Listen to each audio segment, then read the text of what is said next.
Paltrocast now with Darren Paltrowitz. Get ready to listen to your favorite artists. The Paltrocast is starting real soon. New interviews, no auto-tune. The Paltrocast now. It's the Paltrocast now. It's the Paltrocast now. Paltrocast. Thank you for downloading episode 49 of the Paltrocast with Darren Paltrowitz. On this episode, I spoke with three musicians who are still working at a high level decades after first getting into the business. And those are Boney James, Jon Fratelli of the Fratellis, and Dexter Holland of the Offspring. First up is my interview with Boney James, and when I think of R&B and jazz-oriented saxophone players, I think of Boney. His new album is called Solid. I think it's its 17th overall album. He produced and wrote or co-wrote all the tracks on this album. I believe 2 singles from the album have already charted, even though it's a June 2020 release. Boney has been doing things at a high level for decades, as I said in the intro before.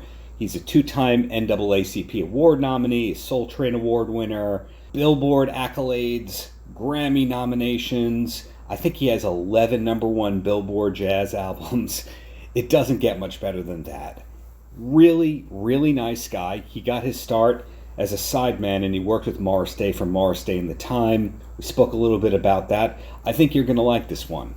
You're somebody who has been at it for decades at a really, really high level. I'm curious when you stopped worrying, like, hey, is this going to be a career? And when was it like, well, there's going to be more tours and more albums? That's an interesting question. I don't think you ever stop worrying, you know? I mean, I'm worried now. Yeah, I always worry when the new record is coming out and how people are going to, you know, respond to the music, not just on an artistic level, or whether it's going to be successful and whether the label will be happy and people coming to the shows. I mean, I think it's kind of a constant thing when you're sort of putting yourself out there creatively with work you've made, and you know, I mean, financially that's a different thing, you know. But you know, for me, it's much more about the work connecting and how it's going to go on that level. And you have a new album coming out next month through Concord Records. When you were making it, did you know outright that it was going to be for Concord, or did you make it and then shop it? I've been with Concord off and on since about 2003. I made I think 3 or 4 records there, and then I went to Verve for 1 record. Then I went back to Concord for another 3 records. And this deal is a new record contract, but it's sort of an extension of the old deal. You know, we did know that they wanted to keep going, and we were sort of renegotiating the deal during the period where I was making the record because I was kind of itching to get going. But yeah, it was sort of always known that it was going to be on Concord again. So it's been a pretty long relationship now. Absolutely. And you also are using musicians and writers and producers that you've been using on and off for decades as well. How much of that is by design, and how much of that is actually planned in terms of being this long-term relationship-oriented kind of guy? Well, you know, I do have some fresher names. I mean, I never worked with Kenny Lattimore before, the guest star singer on there, and a couple of the co-writers are newer. But yeah, I mean, you know, look, I mean, that's one of the great things about being in the business as long as I have, is that you sort of, you know, develop relationships with people that you know can deliver a certain kind of sound, and I just have a lot of respect for these other people that I'm working with, whether as co-writers or just session musicians. And the drummer on the record is the guy that's been touring in my band for 15 years now, and so he knows what I'm looking for, and there's that ease of communication in the studio that really is a valuable thing. People who go back into your career's early days when you're working as a sideman, the Isley Brothers, Morris Day, Tina Marie, and all that, was it outright that you wanted to be a solo artist and you were paying your dues by being a sideman, or did you actually think there was a possibility of being a sideman your whole career? Well, you know, I knew I loved music and that this was the one thing that I did want to try and pursue as a career. And when I first started, I was really just very grateful to be making a living as a musician, and I thought that was it. I had been delivering pizzas, trying to figure out how to break into the business, and then I got that first gig with Morris, and I thought, oh, this is fantastic. You can just be a musician and tour around, but my ambition started to grow, and over the years that I was a sideman, it was about 7 years, I did really start to get frustrated and unhappy because I was just recreating other people's music, learning the parts they played on the records, and I had also started trying to write songs, and I was trying to write songs to get them covered by pop artists like many of the sidemen were doing, try and get a big Madonna hit or something like that. But I realized I wasn't liking any of the songs that I was writing, and wasn't having much success with getting them covered by other people. So I thought, well, let me just see if I can write songs that are more personal to me. And that was when it all started to click for me, because I really loved writing that music, and I thought they were better songs. And I thought, well, gee, maybe there's a way for me to get this music out there. And that's when I kind of got the idea to try and maybe make it as a solo artist. So it was a few years into the working as a sideman that I did sort of realize this wasn't for me, and that maybe I needed to set my sights a little higher. And if I've done my research correctly, you're originally from New Rochelle, which is one of those towns that's just right outside of New York City. You meet people from New York City and they think it's forever away, and people from New Rochelle are basically like, yeah, it's 30 minutes outside of the city. And a lot of movies have taken place there. A lot of authors have set their books there. But who was the first entertainer, or what was the first thing from New Rochelle that you saw that you went, I can have a career being a person from New Rochelle. I can be famous? I don't think I had any real sort of, North Star type of people that I could think of, but I was just a kid. I mean, we moved away when I was 14, so, I wasn't really thinking on that level. I don't think I ever really did, even when I moved to Los Angeles. I just was kind of trying to, I kind of like sort of a keep your head down and just do the work kind of person. So, I mean, I do remember that the Dick Van Dyke Show was set in New Rochelle, which I always thought was pretty funny because I was a big fan of the Dick Van Dyke Show back in the old days, but definitely New York City was much more of a music town, but I was, as I said, so young when we moved away that I don't think I'd really started to wrap my head around ideas like that yet. And going back to your regular work as both a recording artist and a touring artist, because some people who are recording artists don't really cut it as touring artists and vice versa, when did you start to realize that things were going to be shifting towards a touring kind of existence, that the albums were going to be promoting the tours and not vice versa? Well, I think that's very synergistic, and even in this new era where the record sales are not as important as they used to be back in the day, it's still synergistic.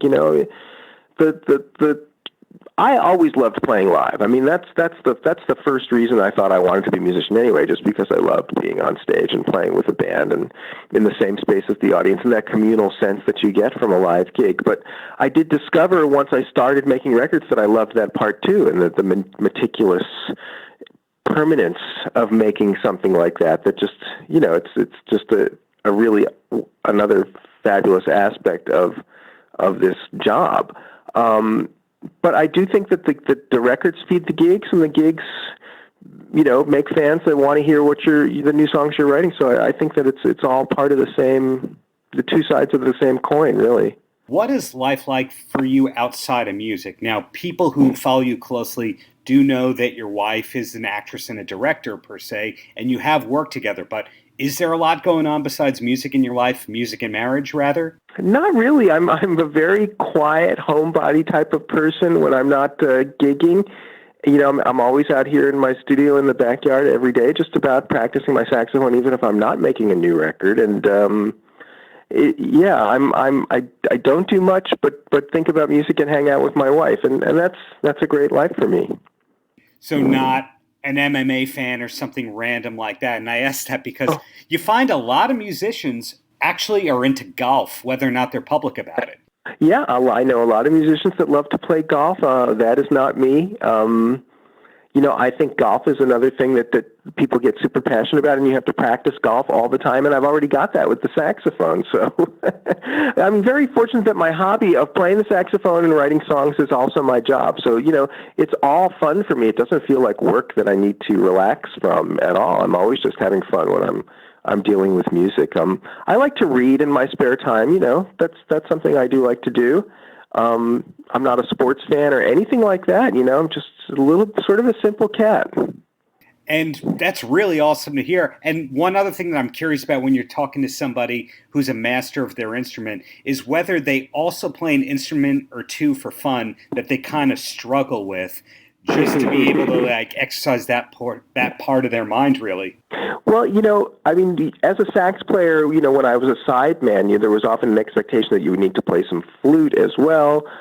So I did get one of those and try and learn, and I never became very good at it. Although there is a little flute on the new record. I pulled it out of the closet, did some background flute parts on the record, and I was able to make it sound good enough to put on the record.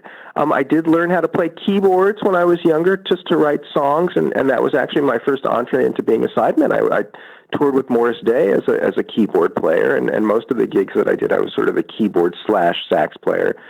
So that's still there. It's more of a tool, though, for writing now. I'm not a great keyboard player by any means, but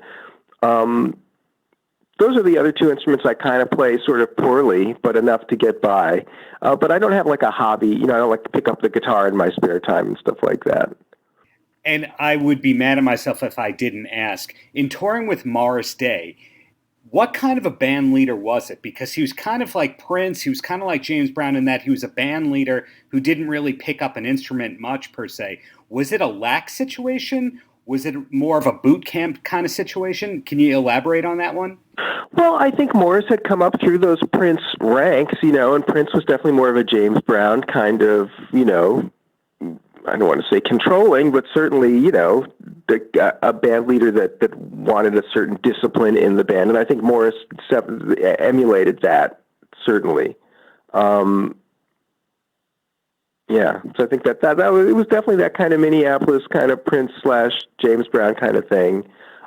Great musicians in that band, and actually I've had the opportunity to share the bill with Morris and his band, and many of the cats that are there were there when I was playing with him, 30 years ago still. So that was kind of fun to run into them out there on the road. So bring everything full circle here. Sounds like you're in touch with your past in a great way, still plugging ahead into the future. So in closing, Boney, any last words for the kids? Stay in school. Practice. Paltrocast. Next up is my chat with Jon Fratelli, the singer of the Fratellis. Fratellis have been prominent for about 15 years now, probably first in the States with the song Chelsea Dagger. That song you've heard hundreds of times if you go to sporting events, watch beer commercials and all that, but that's only one of probably 10 to 15 hits that the Fratellis have had at this point. Their next album is called Half Drunk Under a Full Moon. It's slated for release in the fall.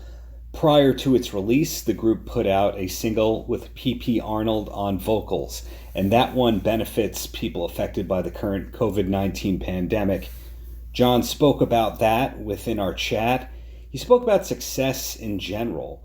Really nice, laid-back guy. And this one is on camera if you subscribe to my YouTube channel and you want to see the visuals of him. He looks dapper as always. But I really like Jon, and it's great to see him still humble after all these years and still doing the artist thing on every level. Enjoy. You have a great new collaboration with P.P. Arnold. How did that one come about? The exact mechanics I either can't remember or wasn't privy to, but we had already recorded that song for the record that we were supposed to put out, but that'll come later in the year. And somebody had the idea of there was something about the song that might suit a female perspective. Right. It has a narrative. And I did the vocal, and my vocal was okay. But somebody brought that idea up, and I thought, that's not a bad idea. But it had to be the right person. You could throw it to any number of young singers, even ones that people there's a lot of good singers out there, even ones that people don't know of. Right. But that would have been beside the point. It needed somebody with some character, and somehow all of a sudden P.P. Arnold wanted to do it. My only regret is that because we did it when lockdown happened, we didn't quite, well, we never got anywhere near to doing with it what we would have done had we all been in the studio together. So I think we managed to pull, given that we all played in our own houses, and I think we managed to pull it together okay. Oh, it sounds fantastic, and it's going towards a great cause. Is it going to be on Half Drunk Under a Full Moon? Yeah, not that version. We'll have this is like a cover version of a song that nobody's heard before. So our original version, which is quite different, that will be on the record. And you did this new record with Tony Hoffer. Before I ask about that, it's still coming out in October? At the moment, yeah. Right. As far as anybody knows. Tony has done so many great records. I think his big break came from working with Beck when they were living in a house together. Was Beck the artist that really drew you towards wanting to work with Tony? No, I mean, the funny thing is at the time, I mean, you sign a record deal. You might have heard of the odd producer. You might have heard of people who are winning 10 Grammys every year.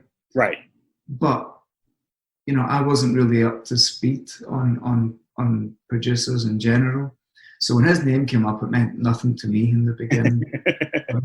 Then when I read his discography, it was the Beck stuff that jumped out to me because I was a huge Beck fan at the time. Still am. You don't stop becoming one. That was pretty much enough for me. Funnily enough, though, the first time we spoke by telephone one night, and sure. And we, just to see if it was a good fit, and we fell out, which was completely my fault. And Tony's the kind of guy that I don't know what you would have to do to fall out with him, but I managed it on the first conversation. I just said something flippantly and then the phone went very silent for a long time. So it's, it started off weird, but over the years we've become really solid, good friends, and I have so much appreciation for what he does. The mind boggles at how he continually keeps producing great sounding records, and I've learned so much from him. And keeping things, present, I read that Views is going to be sponsoring your tour. Is that a private thing, or is that something you can talk about? I'm sure I can talk about it. I mean, I'm not sure what I could. You can try. Well, it's the kind of thing that bands nowadays don't really have tour sponsors, but the Rolling Stones, I believe, were the first band to do that. I think Legs was who sponsored and all that. Was that something that you sought out, or the brand went, we love you guys, we want to give you a good check and help promote the tour? These things are usually, there's so many connections in any industry. Mm-hmm. And so I don't think it was even as straightforward as them saying, hey, we want you guys, or us saying, hey, we want them. It was far more organic than that. It actually came up just by chance through a particular friendship. And I had absolutely no issue with it. Touring is where a band like us really earns a living. Mm-hmm. And somebody wanting to basically underwrite an entire tour, you would have to be dumb, to say no to that. Right. Plus, everybody in the band smokes, so and vapes at the same time. At the same time, that's talent. But clearly, we had no issue with it. Right. Well, take these next few questions as massive compliments. Your songs are as catchy now as they ever were. And on that first album, my exposure to your band for the first time was Chelsea Dagger. I'm sure like everybody it was. And songs just don't get any catchier than that. Did you have any fear at the beginning? Like, oh my God, we set the bar way too high with this one? No, quite the opposite. Really? Because an audience is, you've got the audience's reaction here, and then the artist's reaction there, and they're not always the same thing. Mm-hmm. So no, it really, that didn't come into my thinking. As soon as one song is finished, you move on to the next song. As soon as one record's finished, I'm almost disinterested in that record. It's taken so much. It takes so much to make a record that when you finally get to the day when you say, okay, I think this one's finished, we can stop now. Yeah. That's the moment you move on to something else. So no, that question comes up a lot, or a version of that question comes up a lot. Sure. Did you ever feel that it created pressure? Or the thing is, it really didn't. And I guess personally, I must be quite fortunate in that way. Because the idea of trying to beat, like it's a contest where you have to, Yeah, so not a contest. Art. Yeah. This record was so successful. But you want to beat it? I mean, that would be a really sad way to live your life. It really, even the thought of that, because I imagine there are some people that do that. Like you have to constantly sell more each time, and Right. That must drive people insane. Yeah, it did to Fleetwood Mac, and if it does to them, then it applies to just about any artist there is. But to me, the funny thing about Chelsea Dagger is how many people ripped off that song, like the theme song to the TV show The League, and WWE had a wrestler theme song that was a kind of a copycat of that kind of thing. Did you take all that as tribute, as an honor, or how do you think about that kind of thing? Well, no, my only thought about any of that is, if they're, can we get our lawyer to look into this? That's really all. And it's a funny thing because, we're seeing it more and more now, right? Where songwriters have been taken to court. Yeah. And I find that whole thing just baffling. That could take us to a place where, pop music's been recycled since the 50s. It's been and it's gone through thousands and thousands of recycling. Yeah. So all of a sudden now, people supposedly in charge are deciding that can't happen. And that just blows my mind, because where are we going to get to? You're going to get to the point where nobody can write anything. There are only 12 notes. There's actually only 11 notes, because the 12ths are just the octave. So that stuff baffles me. Yet at the same time, if there's money going, if somebody does take one of your songs and really very obviously rips it off, then I'm willing to play that game and say, okay, if there is money there, then okay, I'll take it. But I would never go aggressively trying to. It would have to happen by chance. You're a man of taste all these years later. We can say that much. And very, very few positive things have come out of this pandemic and people quarantined. But one of them was the recent reunion of the cast of The Goonies online. Was that something that you saw? No, I missed that. I hadn't seen the movie though. Really? Yeah, I think I've seen enough chunks of it in the wrong order to make the whole movie. But the whole Guinness thing was never my. It was Barry, our bass player. He was the one who came up with that name, and it sounded good to me. So, but I never had to look into it any more than that. Wow, that's very interesting for me to hear on a few levels. One of them being that whatever you name your band, people are going to bring you memorabilia or references to that thing all the time. So I thought that your wall was just going to be nothing but gold records and Goonies memorabilia, but I am proven wrong on both ends. No, and I gave my records away. I couldn't get my head. It just seemed like aggrandizing and to the highest degree to have these things. Look what I did. So I gave them to people. My mum and dad have one.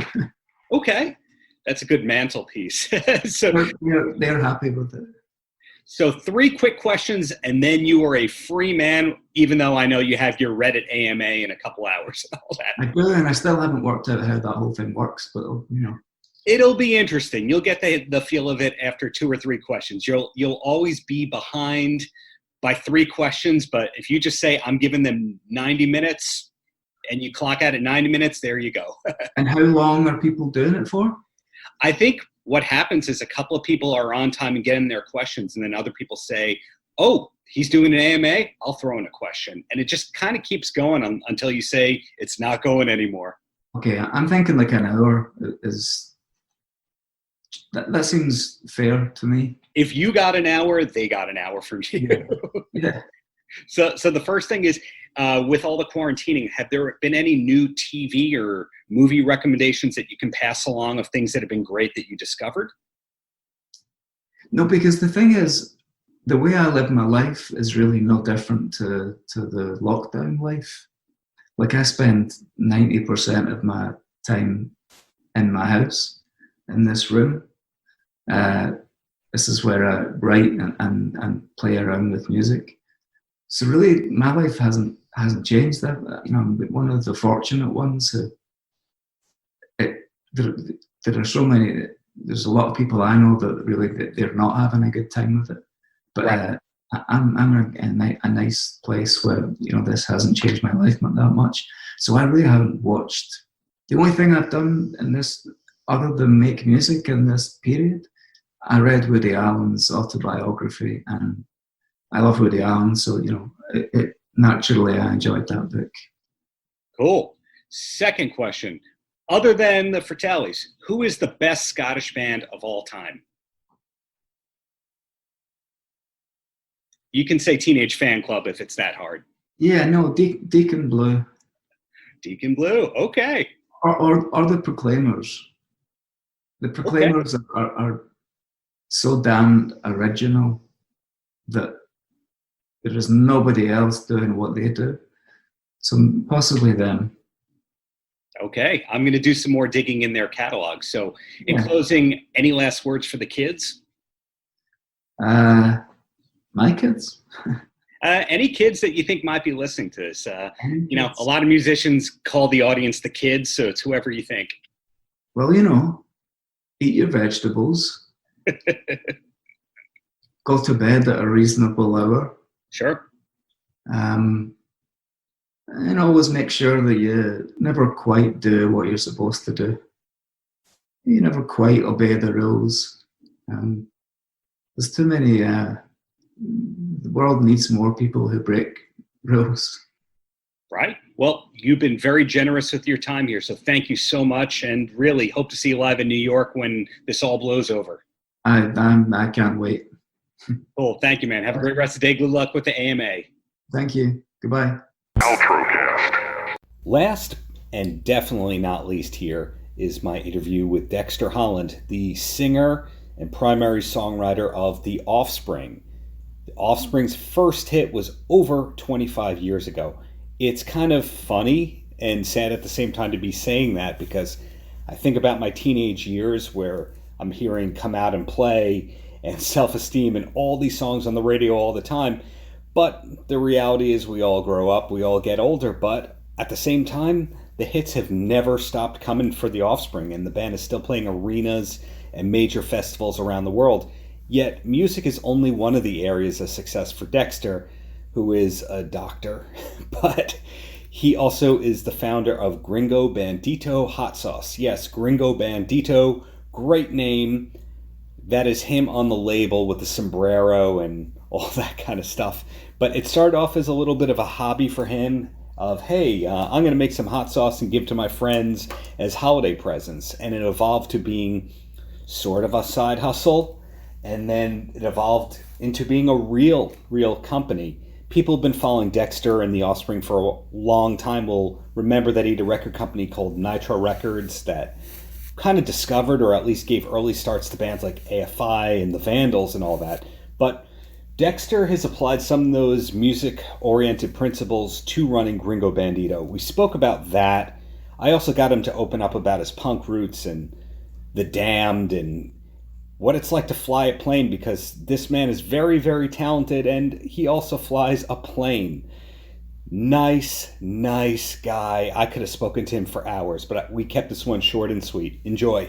I've been listening to your music for about 25 years now, and I've known about the hot sauce for I'd say about 10 because of the Adam Carolla show. Was that a big turning point, Adam's show, where you started making appearances and talking about it? Oh, for sure. For sure. And it wasn't planned that way. We just knew each other from K-Rock, really.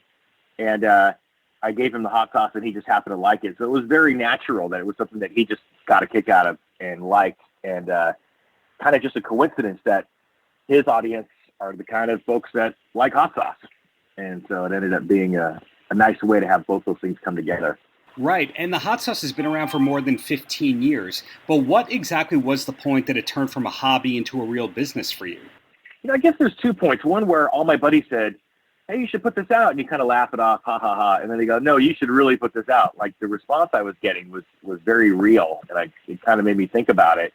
And I think the other one was that we got into a local supermarket chain just because I was as an old friend who happened to work there and got it in there, and it started doing really well in this local chain. So that kind of made it feel real, right, when it's getting sold in an actual establishment. It's like when you are selling T-shirts out of the back of your car at a club, and then all of a sudden you're in Hot Topic. Then it's the real deal. That makes a lot of sense. Good analogy there. But this is not your first successful company. Nitro Records ran for a long time.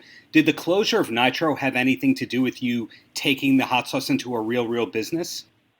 I'm trying to put the timeline together. I don't think so, because I think I started the hot sauce. Yeah, I started the hot sauce before I stopped doing Nitro. Nitro was so great and it was so much fun. And I had a blast because it was like I was making records and putting out records by my friends. And it was really great. And the bands that I started the label with, they ultimately grew and developed and moved on and had successful careers and stuff. And just the economics of the record business made it really difficult to be an indie label and stuff. So it was kind of like, I've had a good run with this. In that sense, I guess it allowed me to spend a little more time focusing on the hot sauce. Have you found there to be a lot of similarities between running a hot sauce company and running a label? And feel free to say no. Well, I would call it a DIY thing. Does anyone know what DIY even means anymore? Do it yourself, right? There's definitely been that kind of ethic in terms of my interests being. I mean, it's what I love to do, but I guess you could call it small business in a way, because when we started with the band, we had to make our own T-shirts and our own designs and record our own records and stuff. And it was kind of the same way with Nitro. It was definitely, we had 4 people. And we just kind of did everything. And the hot sauce is definitely the same kind of mentality where I developed the recipe myself and my friends just liked it. And then we just started giving it out to friends and other bands. And it sort of just grew from there. So I suppose there is a parallel. Is it on your rider for every gig that it has to be the hot sauce that's on site? I've requested that we put it in catering because why not? Everyone's there. So we definitely, when we go on tour, the hot sauce goes on tour. Makes sense to me. And you did a great recent collaboration with Chronic Tacos benefiting schools that were affected by COVID-19. How did that one come about?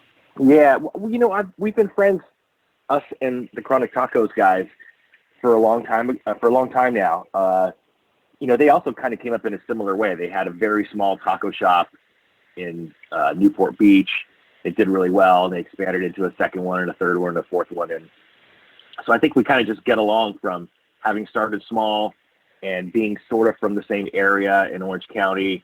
And they've been a big fan of the hot sauce, and they brought it into all their stores, all their restaurants early on. So there's been kind of a collaboration that's gone back and forth ever since then. And so when they actually had the idea, like, hey, we want to do this because of what's going on with the virus. We think it's a cool thing, and would you like to be involved? And of course, it was easy to say, well, sure, that sounds great.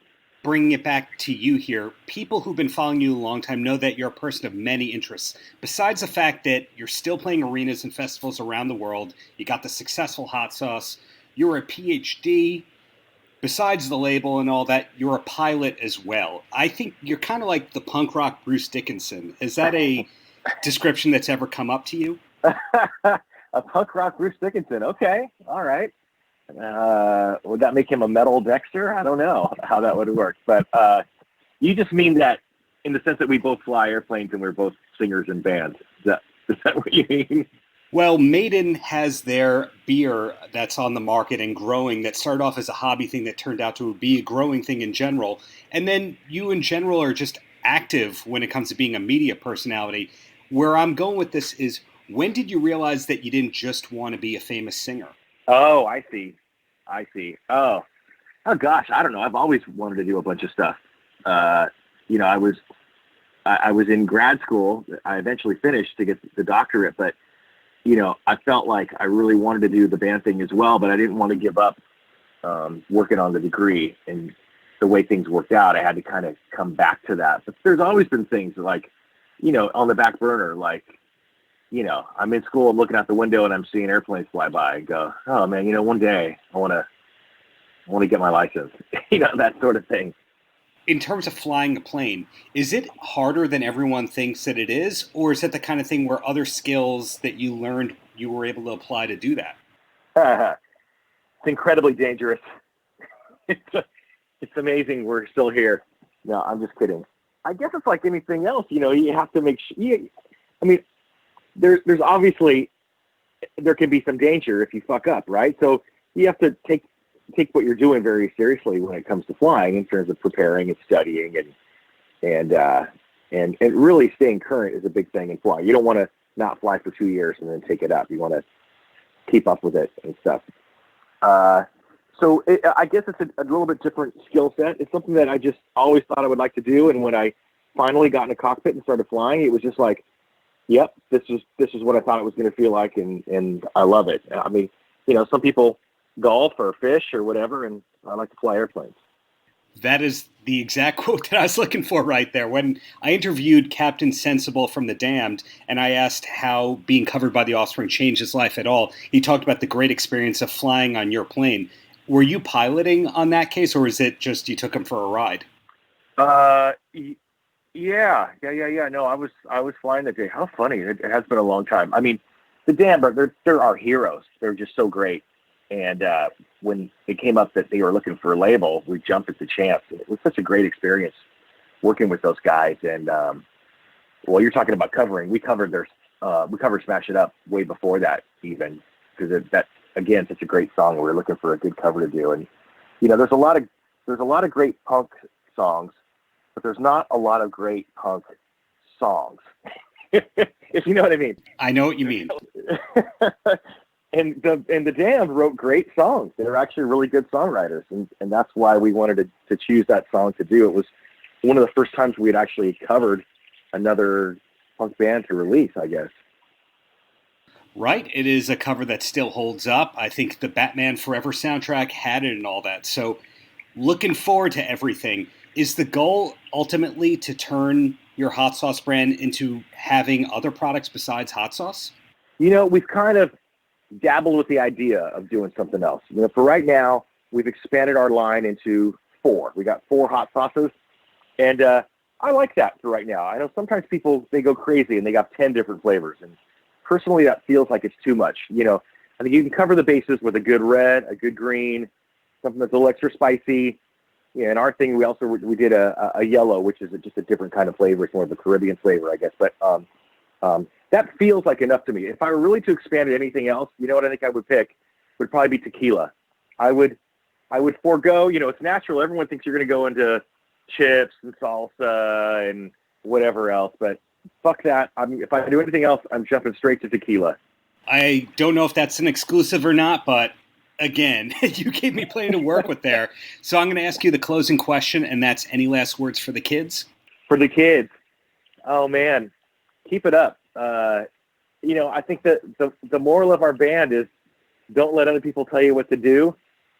You know, think for yourself and follow your own heart and your own spirit to do what you want to do. You know, when people say, what is punk?